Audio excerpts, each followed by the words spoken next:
Достор, кыргыздарды аяк күндөрү көп сындап жүрөм. Эми жакшы жерлеринде айтып берейин. Кыргыз биз способный элбиз. Способный. Хоть культура, хоть наука, хоть каяктан болсун биз способный элбиз. Мисал культурадан карагыла, Болот Меңжилкиев 3-чү голос в мире болчу. 3-чү голос.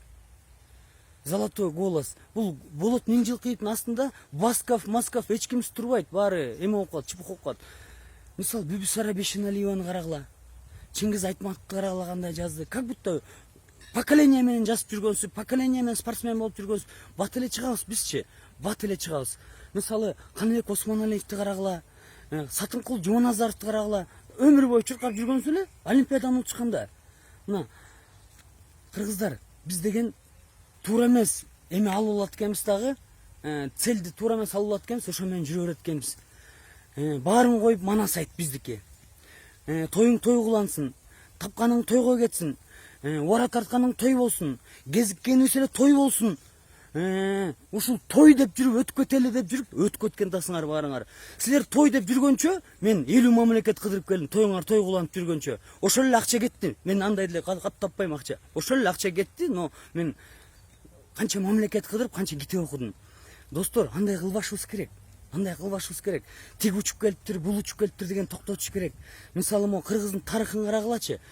Сибирде 4 эле эл болуп экен. Коренной. Кыргыз, калмак, татар, монгол.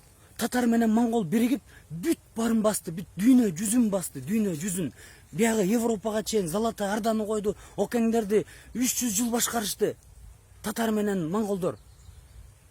Биз калмак менен кыргыз согушуп кетип, ошо эле согушуп жүрөт экенбиз. До сих пор согушат экенбиз калмак менен кыргыз деген. Ортоңордо эмне бар? Эмнеге согушасыңар десем, Манасты Коңурбай өлтүргөн дейт. Ай, разве бир эпос үчүн согушкан болобу?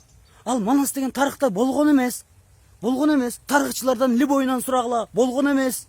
Болгон эмес. Эмнеге дегенде 3000 жыл мурунку Александр Македонскийдин өмүр баян Тажмахалы бүт баары жазылган. Темирландыкы жазылган, Чингисхандыкы жазылган.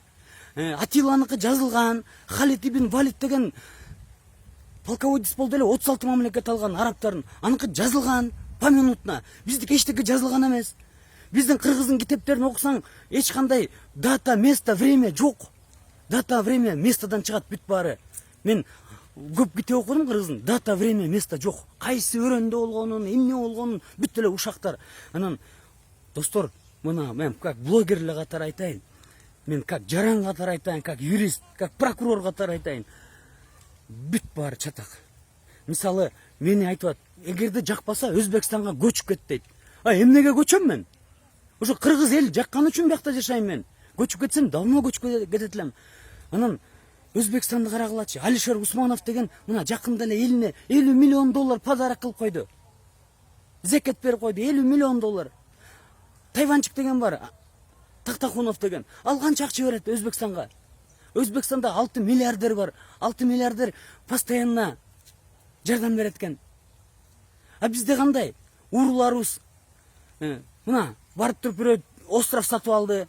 Бирөө дагы бир жака кетип калды. Шадиев деген ууру бар, знаменитый. Мен ал Шадиевди аябай жакшы тааныйм. Ал мен Байкемдин, бир тууган Байкемдин помощник эле болчу болгону. Ал студент болчу, мен вообще школьник болчумун. Ошондон бери билем Шадиевди. Ууру. Знаменитый ууру. Ошону эмне качырдыңар? Шадиевди эмне качырасыңар? Эми барып Америкага барып 150 фура алып алыптыр дейт. Эми Американын итак көтөрүлүп турган Американыкын экономикасын көтөрөбү? Бизде кандай? Бизден баары бияктан урдап алып эле барып башка жерди көтөрө бересиңерби? Лөлүдөн эмнеңер айырмаңар бар? Лөлүдөн. Могу Манас айткан токтоткулачы. Кийин айтасыңар, кийин. Мен вообще токтот дебейм, бул тарых эмес, тарых эмес. Бул Куран эмес, эчтеке эмес бул.